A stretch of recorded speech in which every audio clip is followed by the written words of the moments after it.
Isabelle, merci de nous recevoir dans les locaux de l'Élan des jeunes aujourd'hui. Premièrement, est-ce que tu pourrais expliquer un peu aux gens c'est quoi l'Élan des jeunes, en quoi ça consiste? Oui, bien en fait, l'Élan des jeunes, c'est un organisme communautaire autonome. Donc, c'est un hébergement jeunesse. Donc, on héberge des jeunes de 16 à 22 ans pour des séjours volontaires. Donc, c'est les jeunes qui choisissent d'être ici. C'est des séjours de 3 mois et moins. C'est des jeunes qui soit vivent de l'itinérance, soit sont à risque d'en vivre. OK. Et en ce moment, on a vu des articles passer, il y a une problématique au niveau du financement de votre organisme. Est-ce que tu pourrais un peu résumer la problématique en ce moment?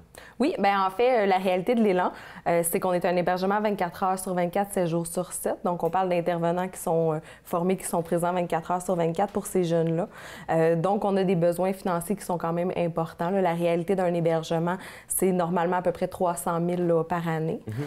Nous, actuellement, on réussit à faire des miracles avec un petit peu moins aussi, là, grâce à beaucoup d'implications bénévoles, entre autres. Et actuellement, l'Élan des jeunes n'est pas financé par le gouvernement. OK.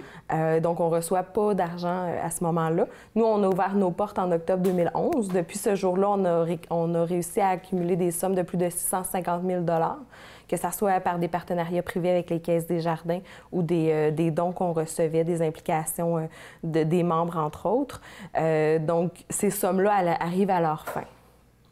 Le financement de l'Élan des jeunes a été rendu possible grâce aux 3 tables de concertation jeunesse qui ont décidé de donner les sous du Forum jeunesse de la vallée du Haut-Saint-Laurent. Donc ça a été vraiment le levier financier pour débuter nos activités qui ont été comblées, comme je disais tout à l'heure, par des subventions et tout ça et des partenariats. Mais là, on est arrivé à la fin. On a reçu là, les annonces du gouvernement de l'augmentation de 120 millions sur les 3 prochaines années. Donc, on a beaucoup d'espoir de recevoir ces sommes-là pour pouvoir continuer nos activités.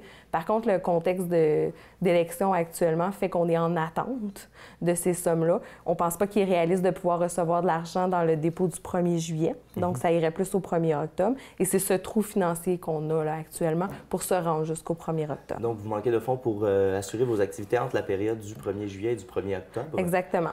Et là, à ce moment-là, qu'est-ce qu'on propose comme solution? Qu'est-ce qu'on peut faire en tant qu'organisme si on veut réussir à survivre? C'est ça.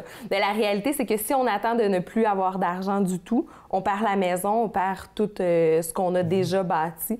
Donc, l'optique malheureuse qu'on doit envisager, c'est de fermer un peu plus tôt pour se conserver des sous, là, pour payer la maison, me garder en poste aussi pour aller chercher d'autres demandes de subventions, continuer à rédiger des demandes, pour pouvoir réouvrir le plus rapidement possible. En ayant une fermeture temporaire, on se donne l'option de pouvoir ouvrir plus rapidement. Donc, ce qui est envisagé, c'est possiblement une fermeture en mai. On attend des réponses, on espère toujours... on a beaucoup d'espoir que les choses changent rapidement pour qu'on puisse éviter là, cette situation-là. Là. Mais pour l'instant, c'est ce qui est envisagé. Parce que qu'est-ce que ça représente si jamais vous êtes obligé de fermer ici? On parle qu'il y a 6 lits, donc 6 personnes dont vous vous occupez à temps plein. Oui, bien en fait, c'est variable. Les jeunes sont volontaires, donc il peut y avoir 6 jeunes, il peut en avoir moins. Ça dépend vraiment des moments. Des fois, on a des listes d'attente parce qu'on a trop de jeunes qui veulent être hébergés. On a été créé pour éviter que les jeunes aient à se retrouver à Montréal et à Longueuil. Parce que quand les jeunes doivent être déplacés, ils ne peuvent plus continuer leur école. Ils vivent d'autres problématiques. À Montréal, pour avoir discuté avec certains jeunes qui ont déjà été hébergés à Montréal, ils parlaient de prostitution, parlaient d'autres situations qui sont plus problématiques. Le jeune qui travaille dans la région, il ne garde pas son emploi. Il s'en va plus à Longueuil ou à Montréal. Et la réalité, c'est qu'on les perd, ces jeunes-là aussi. Ils n'ont pas tendance à revenir dans notre région. Donc, on a été créé pour ça. Donc, une fermeture temporaire, ça réamènerait cette situation-là, malheureusement, où ces jeunes-là glissent. On les perd dans notre région, ils ne viennent pas s'impliquer. La réalité, c'est que nous, on travaille avec ces jeunes-là pour les réintégrer socialement. Donc, recherche d'appartement, recherche d'emploi, retour à l'école et tout ça. Une fois qu'ils ont fait ça dans la région, ils vont rester impliqués dans la région. Ils vont continuer à s'impliquer même bénévolement aussi par la suite, mais ils vont avoir leur emploi ici. Puis ils vont rester ici. Donc, ça peut avoir des implications, oui, pour la vie de ces jeunes-là, mais également à plus long terme pour la communauté en tant que telle. Exactement. Puis on parle d'en moyenne 50 jeunes qui sont hébergés par année. Donc, si on parle d'une fermeture temporaire qui pourrait durer jusqu'à 6 mois, on pourrait estimer à 25 quand même jeunes qui n'auraient pas d'hébergement. Donc, c'est sûr que ça a des lourds impacts aussi. La réalité, c'est que ici, l'équipe de travail a été mise en place dès l'ouverture. On est plus de la moitié des employés qui est là depuis octobre 2011, ce qui est quand même très stable pour le milieu communautaire avec les salaires qu'on offre, malheureusement. Donc, ils ont vraiment développé une expertise aussi en intervention en contexte de milieu de vie.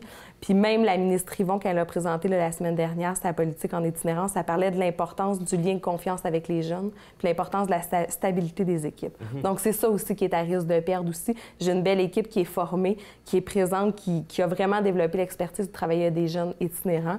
Donc, de perdre ces employés-là aussi, c'est remonter de l'intervention. Donc, les jeunes, il y aurait plus aussi la qualité d'intervention qu'ils ont actuellement. Là. Et si on veut vous aider, est-ce qu'il y a des solutions pour nous? Je sais qu'à chaque année, vous avez un spectacle d'humour. Oui, entre autres, c'est la deuxième année qu'on fait ça. C'est l'Élan en humour. Ça va avoir lieu le 28 mars prochain. C'est à la salle Richard Sauvageau de l'École secondaire de la Magdeleine. Donc, les billets sont disponibles au coût de 40 $. Les gens ont juste à communiquer avec l'Élan au 450-844-3835. On va pouvoir leur vendre des billets sans problème. Et sa mère vedette, Martin Petit, qui est très connu, et un humoriste de la relève, Martin Vachon. Exactement. Qui est excellent. Pour le connaître personnellement, je peux dire aux gens à la maison que c'est vraiment un spectacle qui va être très intéressant et qui va valoir la peine. Et ça donne la chance de donner un bon coup de main à la communauté. Oui. Alors, merci beaucoup, Isabelle. On va continuer d'en parler, on va continuer à suivre le dossier, essayer de voir comment on peut vous aider davantage. Merci. Merci.